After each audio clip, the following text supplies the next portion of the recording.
buhay.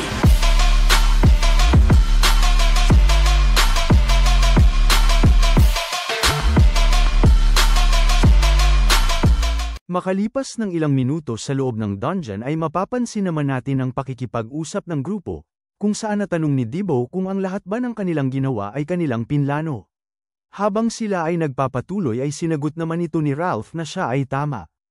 Kaya napasabi si Debo na dapat niya itong ipinagbigay paalam sa kanya, subalit sinagot lang siya ni Ralph habang daladala ang katawan ni Bejo na hindi ba nito alam ang kasabihan na kung gusto mong lukohin ang iyong kalaban ay dapat nitong lukohin muna ang kanyang mga kasamahan.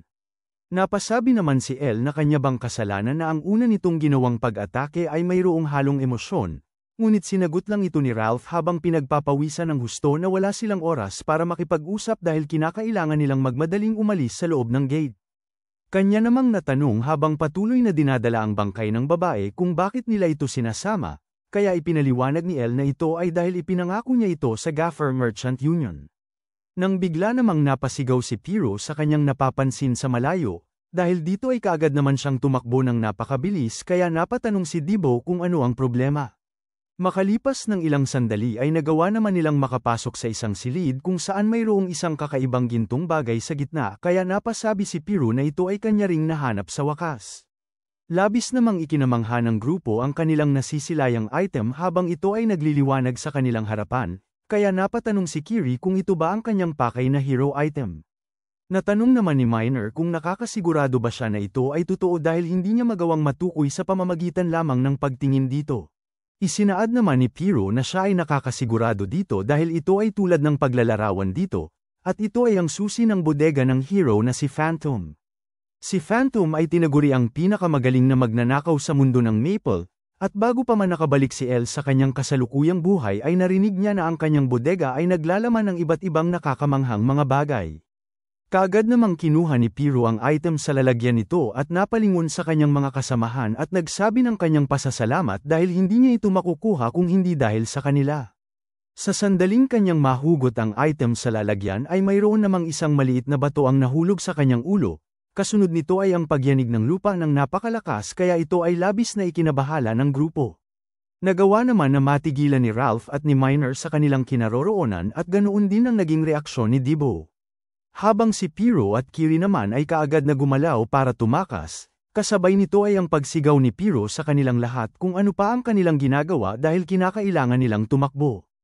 Agad namang tumakbo ng napakabilis ang grupo at habang sila ay nagpapatuloy ay pinagalitan nila si Piro dahil sa bigla nitong pagkuha sa item ng hindi nag-iisip at natanong kung hindi pa ba nito natutunan ang kanyang leksyon hanggang ngayon, kaya wala na siyang may nagawa kung hindi ang manghingi ng patawad. At dahil napapansin niya ang isang tower sa malayo ay nag-utos siya sa kanyang mga kasama na kinakailangan nilang pumunta doon dahil mayroong labasan sa loob at marahil ito ay bukas na sa ngayon. Natanong naman nila kung siya ba ay nakakasigurado dito subalit hindi niya nagawang tumugon sa kanilang katanungan. Kaya napasabi si Debo kung bakit niya ito sinasabi ng hindi nakakasigurado. Nang bigla namang naagaw ang kanilang atensyon dahil sa mga papalapit na kalansay na mayroong daladalang mga armas na bigla na lang sumulpot sa kanilang harapan para sila ay sugurin. Dahil sa biglang paglabas ng mga halimaw ay kinuha naman ni Ralph ang kanyang kwintas at kaagad na ginamit sabay sabi na ito na ang kanyang pagkakataon. Agad naman itong ginamit ang kanyang skill na tinatawag na Fountain for Angel na siyang nagpalabas ng napakaliwanag na ilaw sa paligid. Ang holy attribute nito ay kumalat sa buong pasilyo, kung saan nang maabot nito ang mga halimaw ay kaagad ang mga itong nasunog at nawala sa isang saglit. Habang sila ay nagpapatuloy sa pagtakbo dahil sa patuloy na pagkahulog ng mga bato sa dungeon ay pag-alit naman nilang natanong kay Ralph kung bakit hindi niya ito ginamit sa simula pa lamang, kaya kanyang ipinaliwanag na dahil gumagamit ito ng napakalaking halaga ng mana, at dahil ito ay kanyang ginamit ay kinakailangan nila ngayong magbayad ng 500 meso bawat katao. Kaya napasigaw na lang sila kay Ralph na siya nga ay tunay na mukhang pera. Habang sila ay nagpapatuloy sa pagtakbo ay mayroon naman tayong makikitang isang kalansay na kabayo, na siyang bigla na lang din sumulpot sa kanilang harapan habang sakay-sakay ang isang knight na halimaw na inaangat ang kanyang espada para sila ay atakihin. Nang makaabot ang grupo sa halimaw ay dali-dali naman siyang nagpalabas ng isang malakas na pag-atake. Kaya nababahalang natanong ni Piro kung ano itong bagay at nagpakiusap kay Ralph na muling ipalabas ang kanyang skill na ginamit kanina. Subalit pinagsabihan lang niya ito na manahimik at magpatuloy lang sa pagtakbo dahil iyon lang ang tanging oras na magagamit niya ang skill, kaya pag-alit namang isinaad ni Debo sa kanya na siya ay walang pakinabang. Muli naman silang naabutan ng halimaw na sakay ng kabayo kaya agad nitong iniangat ang kanyang espada para muling magpalabas ng isa pang malakas na pag-atake. Nang bigla na lang nakaapak si Miner sa isang butas kaya kanyang ipinagtaka kung ano ang nangyayari. Napasigaw naman silang lahat dahil gumuho ang kanilang nilalakarang sahig kaya silang lahat ay nahulog papunta sa tubig kasama ng halimaw na sakay ng kabayo. Subalit bago pa man sila tuluyang mahulog ay nagawang magamit ni Piru ang kanyang charm, na siyang nagpalabas ng isang ulap para silang lahat ay makasakay kaya nasabi ni Ralph na maayos ang ginawa ng bata, habang kanya namang sinabi na ito na ang huli niyang charm dahil wala na siyang may natitira. Nagawa namang mahulog ng halimaw na sakay ng kabayo sa tubig. Ngunit kahit na ganoon ay nabahala sila ng husto dahil kanilang napansin na nagagawa nitong makalangoy sa tubig upang mabilis na makapagpatuloy para sila ay habulin. Dahil dito ay tinawag ni El ang atensyon ni Kiri kaya kanyang ipinalabas ang kanyang espada habang nagsasabi na ito ay kanyang nauunawaan. Bago pa makaabot sa kanila ang halimaw ay dali-dali naman itong ginamit ang kanyang skill na tinatawag na Falling Moon Lunar Divide na siyang nagpayelo sa buong tubig na kanilang nasa paligid. Makalipas ng ilang sandali ay nagawa ng yelo na maabot itong halimaw at ng kanyang kalansay na kabayo kaya hindi nila nagawang makagalaw. Ang tagpong ito ay labis na ikinagalit nitong halimaw kaya siya ay napasigaw ng napakalakas. Subalit bago pa man ito makagawa ng bagay para siya ay makatakas ay kaagad na nagpalabas si Miner ng kanyang malakas na pag-atake gamit ng kanyang baril habang nagsasabi na siya ay manahimik. Ang skill nito ay nagawang makaabot sa halimaw na ngayon ay hindi makagalaw sa yelo, kung saan matapos itong matamaan ay naglikha ito ng napakalaking pagsabog sa likuran ng mga adventurer na nakasakay sa ulap. Dahil napapansin ni Piru ang pader sa kanilang harapan, agad nitong tinawag ang atensyon ng ating bida para manghingi ng tulong. Kaya agad namang ginamit ni El ang kanyang nag-aapoy na staff habang nagsasabi na ito ay kanyang nalalaman. Maya't maya pa bago pa man sila tuluyang tumama sa pader ay makikita natin ang pagkabasag nito. Ito ay dahil sa malakas na pagsabog gawa ng ipinalabas na pag-atake ni El gamit ng kanyang sandatang staff.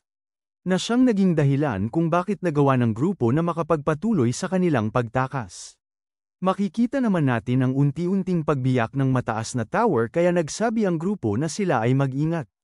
Makalipas ng ilang minuto ay mapapansin naman natin ang pagpapatuloy ng grupo habang sakay ng ulap sa hagdan ng tower, nang bigla na lang nanlaki ang kanilang mga mata dahil sa kanilang nakikita. Ito ay dahil sa kanilang harapan ngayon ay ang portal para magawa nilang makalabas sa loob nitong dungeon. At dahil nababasag na ang tower ay napasabi naman si Piru na silang lahat ay tumalon sa kanyang signal kaya siya ay nagbilang sa 3. Pagkatapos nitong magbilang ay walang pag-aalinlangan ng grupo na tumalon sa ulap papunta sa loob ng gate bago pa man sila malibing sa mga bato. Lumipat naman tayo papunta sa Kaniya Merchant Union habang makikita natin ang malaking gagamba na nagsasabi na hindi niya na ngayon maramdaman ang enerhiya ni Beijo kaya marahil ito ay isa na namang kabiguan. Napaluhod naman itong kinatawan ng Kaniya Merchant Union na si Evoke sa harap ng halimaw at nagsabi na wala siyang idadahilan patungkol dito. Habang napapagkagat sa kanyang ngipin sa tindi ng pagkainis ay nasabi niya naman na siya ay mananagot dito gamit ng kanyang buhay. Sa loob ng kanilang gusali habang nagpapatuloy ang gabi ay napahawak naman itong gagamba sa kanyang sapot habang nagsasabi na makakaya nitong kunin ang kanyang buhay ng anumang oras, subalit bago nito ay mayroon siyang ipapakitang bagay dahil mas mabuti kung maraming nanunood. Kaya habang patuloy na nakaluhod si Evoke ay mayroon pa ang bigla na lang sumulpot sa silid na kanilang kinaroroonan, at nang ito ay kanyang makita ay labis na nanlaki ang kanyang mga mata dahil hindi niya ito mapaniwalaan. Mayroon naman tayong makikitang dalawang kakaibang tao sa dilim na hindi malinaw ang itsura habang nagsasabi ang gagamba na oras na para magpalit sila ng manlalaro. Lumipat naman ang eksena sa isang kinatawan ng Merchant Union na mayroong kulay dilaw na bigote at buhok, nagsasabi na mayroon pang pag-asa. Kanya namang ipinaliwanag sa isang lalaki sa kanyang harapan na ang Young Master ay marahil buhay pa dahil ang gate ay aktibo pa rin naman kaya nakakasigurado siyang naghihintay lang sila para sa isang rescue team. Dagdag pa nito nang nagpapasalamat dahil hindi sila kumpletong party kaya pwede pang pumasok ang 6 na katao sa loob ng gate. Kanya namang nasabi na gagawa siya kaagad ng rescue team para sa mga ito, subalit hindi kumikibo itong nakatalikod na lalaki. Gayunpaman mapapansin natin ang kanyang pagpiga ng husto ng kanyang kamao at paghampas nito sa lamesa at pagbanggit ng pangalang Jack habang nagpapalabas ng naiinis at nag-aalalang mukha. Kinabukasan ay pumunta naman tayo sa bayan kung saan naroroon ang kuta ng organisasyon ng Cross Hunters. Sa loob nito ay si Cheryl na kinakausap ng isa sa kanilang miyembro patungkol sa anak ng pinakamayamang lalaki sa mundo ng Maple na nagngangalang si Jack Rich. Ito ay dahil ang party nito ay napupuno ng mga item at mga espesyal na bodyguard kaya hindi sila makapaniwala na ang mga ito ay hindi nakalabas sa kulay orange na gate.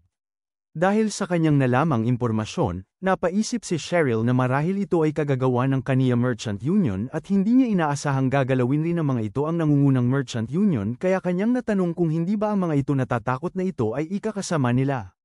Nang bigla na lang silang mayroong narinig na paglalakad ng mga paa sa labas ng kanilang kuta, kaya sa pag-aalala ay napasabi si Cheryl na dapat ay walang pupunta ditong tao sa ganitong oras. Subalit hindi pa man ito natatapos ang kanyang sinasabi ay nahinto ito dahil sa kanyang naririnig na malakas na boses sa labas, nagsasabi na ang hindi ay hindi. Dagdag pa nitong nakikipagtalong boses habang binubuksan ang pintuan sa tinutuluyan ng Cross Hunters na hindi nito alam ang bagay at hindi niya rin ito pwedeng palampasin. Ang naririnig na boses naman ay ikinagulat ng dalawang miyembro ng organisasyon dahil ito ay pamilyar sa kanila. Sa labas ay makikita natin si Piro at si El kung saan sinasabihan ni Piro ang ating bida na hindi man lang nito sinasabi ang rason kung bakit siya tumatangging ibigay pabalik ang singsing, na sinagot lang ni El na ito ay kanyang tinatanggihan dahil literal na hindi niya ito maibibigay sa kanya. Dahil nakikilala ni Cheryl ang boses ay dali-dali naman siyang lumapit, kung saan habang siya ay naiiyak sa tuwa dahil sa muling pagbabalik ng kanilang kasamahan na si Piro ay nagmadali siya papunta dito para ito ay salubungin. Ngunit bigla na lang siyang natigilan sa kanyang kinaroroonan dahil sa biglang pagsigaw ni Piro na ito ay manahimik. Dagdag pa nito habang hawak niya si El sa kanyang damit ay pag-alit nitong sinabi na ito'y hindi maaari at ibalik ng magnanakaw na ito ang kanyang singsing, subalit natuon lang ang atensyon ni El papunta kay Cheryl at sinabi sa kanya na gaya ng kanyang pinapangako, nandito na ang tanga. Naikinagalit naman ni Piro kaya kanyang natanong kung sino ang tinatawag niyang isang tanga at ibalik nito ang singsing sa kanya. Kaya dahil dito ay napangiti na lang si Cheryl habang nagsasabi kung ganoon ba. Lumipat naman tayo sa bayan kung saan mayroon tayong makikita na ipinapakalat na malaking balita. At ang nilalaman nito ay patungkol kay Jack Rich kung saan napapatanong ang mga tao kung tunay ba siyang natrap sa loob ng gate, na hindi naman mapaniwalaan ng mga tao dahil ang kasama nito sa party ay ang pinakamahusay sa lahat ng third circle na party. At nilalaman din dito na ang Goldrich Merchant Union ay magpapadala ng rescue party at ang sinuman na magtatagumpay ay makakakuha ng 150 milyong meso. Ang mga tao sa bayan ay hindi naman lubos na maisip na magbibigay ang mga ito ng ganito kalaking gantimpala, kaya kanilang nasabi na paniguradong ang lahat ay mababaliw patungkol dito dahil ito ay napakalaking halaga. Subalit mayroong nagsabi na sila ay mga tanga dahil mayroon lamang 7 pwesto ang natitira kaya imposibleng tatanggapin o papayagan na makapasok ang mga tulad nila. Habang binabasa ni Debo ang dyaryo ay namamangha niyang nasabi na ito ay tunay na pinag-uusapan ng bayan. Na nakakatawang naiiyak namang sinagot ni Ralph kung nasaan ngayon si El dahil ang kanyang pagnanasa na sagipin ang mga tao bilang isang healer ay nag-aapoy, na sarkastiko lang na sinagot ni Debo na tunay nga ang pagnanasa nito sa pagsagip ng mga tao sa halip na kumita ng sandamakmak na pera. Habang sila ay nagpapatuloy sa paglalakad sa mahirap na parte ng bayan ay natanong ni Debo kung bakit sila nandito dahil mayroon namang maraming tindahan sa market at hindi naman nag-utos ang kanilang boss na pumunta sila sa isang partikular na tindahan. Subalit habang sila ay nagpapatuloy ay sinagot lang siya ni Ralph na mayroon siyang plano. Dagdag pa nito habang sila ay papalapit sa isang pintuan, na ito ay kanyang makikita pagkatapos nilang makarating. Kaagad naman nilang binuksan ang pintuan kung saan ito ay nagpatunog sa maliit na kampana na nakasabit dito. Sa loob nitong gusali ay may mapapansin naman tayong paa na nagpapahinga sa itaas ng mesa. At nang makapasok ang grupo ay napatakip si Debo ng kanyang ilong sa dami ng alikabok kaya kanyang natanong kung ito ba talaga ang tamang lugar. Habang natatawa lang na nasabi ni Ralph na matagal silang hindi nagkita ng lalaking natutulog sa dulo. Dahil pansin ito ni Ralph ay tinawag niya itong si Gary sa pagsasabi na mayroon siyang mga customer at natanong sa kanya kung hanggang kailan siya matutulog, kaya naalimpungatan naman itong nagpapahingang kalbong lalaki. At dahil nagawa niyang mapansin si Ralph, natutuwa nitong muling nasabi na matagal silang hindi nagkita kaya napaisip si Dibo kung ito ba ay kanyang kaibigan dahil kung ganoon ay magkakaroon sila dito ng malaking discount. Kaagad namang tumayo si Gary sa kanyang kinauupuan at natanong kung gaano katagal silang huling nagkita dahil nagsimula siyang maniwala na si Ralph ay namatay na sa puntong ito. Dagdag pa nito pagkatapos niyang makalapit kay Ralph habang pagalit na itinututok ang kutsilyo sa kanya na ito ay ang una nilang pagkikita matapos niya itong lukohin, na natutuwa lang na nagtatanong na sinagot ni Ralph na ito ba ay kanyang ginawa. Pasigaw naman siyang natanong nitong si Gary na siya ba ay seryoso at gusto ba nitong bastardo na putulin siya nito sa maraming piraso at ipakain sa mga baboy. Na nababahala lang na sinagot ni Ralph na teka muna at siya ay kumalma. At dahil sa pangyayaring ito ay wala nang may nagawa si Dibo kundi ang natitigilan na mapaisip kung ano ang ginawa nitong si Ralph sa kalbong lalaki. Maya't maya pa ay mayroong kinuha si Ralph sa kanyang dalang lalagyan at nagsabi na mayroon siyang rason noon pero ngayon ay nandito siya sa ibang bagay. Kasunod nito ay ang pagpapalabas niya ng pera sa lalagyan at pagpapakita nito sa lalaki habang nagsasabi na ito ay kanyang tingnan dahil nagdala siya ng marami nito. Kaya napaisip si Dibo kung anong pinagsasabi nito dahil ito ay pera ng kanilang boss. Habang si Gary ay napasabi naman na si Ralph ay isang bastardo habang patuloy na itinututok sa kanya ang kanyang patalim. Nang bigla na lang nitong niyakap si Ralph at nagsabi na siya ay kanyang na-miss, at ganoon din si Ralph kaya nagtaka na lang itong si Dibo dahil sa bilis ng pagbabago nito nang makakita ng pera. Maya't maya pa sa loob ng kanyang tindahan ay natanong ni Gary kung ano ang kanilang kinakailangan at sabihin lang nito dahil mayroon siya ng lahat maliban na lang sa mga bagay na wala siya. Kaya isinaad ni Ralph na ang kanilang kinakailangan ay strengthening scroll, at nasabi niya sa kanyang kaibigan na huwag niyang sabihin na wala siya nito. Kaagad namang pumunta si Gary sa isang sulok at mayroong hinilang tela kung saan ito ay nagpalabas ng maraming bilang ng scroll sa isang lalagyan habang nagsasabi na siya ang bahala sa kanya. Pansin naman ni Dibo na ang mga scroll ay ordinaryo lamang sa kanyang paningin kaya kanyang natanong kung ano ito, ngunit sinabihan lang siya ni Gary kung ano ang pinagsasabi nito at mayroon bang problema sa kanyang mata. Naiinis namang sinabi ni Ralph na ito ang dahilan kung bakit sumama siya sa kanya. Napagalit lang na sinagot ni Dibo na hindi pa siya nakakagamit nito kailanman sa kanyang buong buhay kaya papaano niya malalaman ang pagkakaiba ng mga ito. Dahil walang kaalaman si Dibo patungkol sa mga scrolls ay ipinaliwanag ni Gary na ang mga ito ay mga item na may kakayahan na magpalakas ng mga kagamitan batay sa porsyentong itinakda. Dagdag pa nito na walang katiyakan sa loob ng mga delikadong gates kaya ang kanyang hawak ngayon na scroll ay mayroong 100% ng tagumpay. Subalit bigla na lang siyang natigilan dahil sa pagsasabi ni Ralph na ito ay basura. Dagdag pa nito habang napapahawak sa balikat ni Gary na nagsisimula na ba itong lukuhin sila at siya ay tumabi dahil gusto niyang tingnan ang nasa kanyang likuran. Nagtataka sa sinabi ni Ralph, natanong ni Dibo kung bakit at hindi ba maganda ang pagkakaroon ng 100%. Kaya ipinaliwanag sa kanya ni Ralph na ito ay hindi mabuti dahil binabase kung maganda o hindi ang strengthening scroll sa kung gaano kaliit ang success rate nito. At kung hindi ka gumagamit ng marami ng sabay, kailangan mo ang isang strengthening scroll na mayroong maliit na porsyentong gumana para sa mataas na dagdag sa item. Dahil sa ipinaliwanag ni Ralph ay nagawang maunawaan ni Dibo ang patungkol dito kaya naiinis niyang naisip na itong si Gary ay isang manloloko, subalit nasabi lang nitong lalaki na papaano siyang makakahanap ng ikakabuhay at papaano niya mabibenta ang wala sa kanya.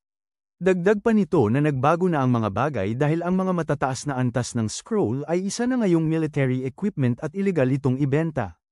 Sa kanyang sinabi ay kaagad namang tumalikod si Ralph habang isinasaad na sayang dahil walang saysay ang pagpunta nila dito, at dagdag pa nito na tunay nitong kailangan ng item kaya ano na ang gagawin niya ngayon. Nang bigla na lang siyang napangiti ng sobra habang nagsasabi na pinaplano sana nitong bumili ng 50 kung sakaling mayroon, at paniguradong ito ay magkakahalaga ng 1,000,000 peso. Nang bigla na lang nakaabot sa kanyang kinaroroonan si Gary at hinawakan siya sa kanyang balikat para siya ay pigilang umalis. Kasunod nito ay ang kanyang may malaking ngiting pagsasabi kay Ralph na hayaan nitong matapos ang mga tao sa kanilang pagsasalita bago magdesisyon sa mga bagay, kaya napangiti naman nitong si Ralph. Ang Archmage na si Fried na siyang tinaguriang Dragon Master o di kaya ay Draconic Mage. Siya ay tinatawag sa maraming pangalan, subalit mayroong pinaka-espesyal dito. At ito ay tinagurian siyang Master of Time Magic. Gayunpaman kahit na ganoon ay hindi siya nagpakita sa The Last Day kung saan nagsilabasan ng iba't ibang uri ng mga halimaw. 800 taon na ang nakakaraan bago mapalayas ang Black Magician ay sinumpa niya ang 6 na mga bayani, na siyang tumigil sa oras ng mga sinumpang bayani sa sandaling iyon. Maliban na lang kay Fried, ito ay dahil gawa ng pagsakripisyo ng kanyang nakakontratang dragon ay hindi siya nagawang maapektuhan ng sumpa. Kaya bilang natatanging natitirang bayani, si Fried ay naglakbay sa buong mundo para maghanap ng paraan upang palayain ang kanyang mga kasamahan. Subalit hindi niya nagawang makahanap ng solusyon at siya ay bigla na lang naglaho sa hangin. Bumalik naman tayo sa kasalukuyan habang si Piru ay nagsasabi na ito lang ang kanyang nalalaman, at marahil mayroon siyang ginawang plano. Dagdag pa nito habang tinitingnan ni El ang singsing na kanyang nakuha, na ito ay ang natitirang bakas ng nilalang na yun at ito ay ang tinatawag na The Ring of the Hero Fried.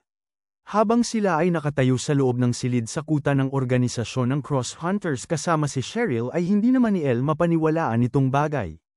Kaya kanyang natanong sa kanyang sarili kung bakit siya muling nabuhay, at posibleng ito ay kagagawa ni Fried dahil namamanipula niya ang oras. Ngunit natanong niya sa kanyang sarili na papaano itong magagawa ng isang tao na galing sa 800 taon nang nakalilipas at kung siya man ay nabubuhay ay bakit hindi siya nila kasama noong naganap ang The Last Day.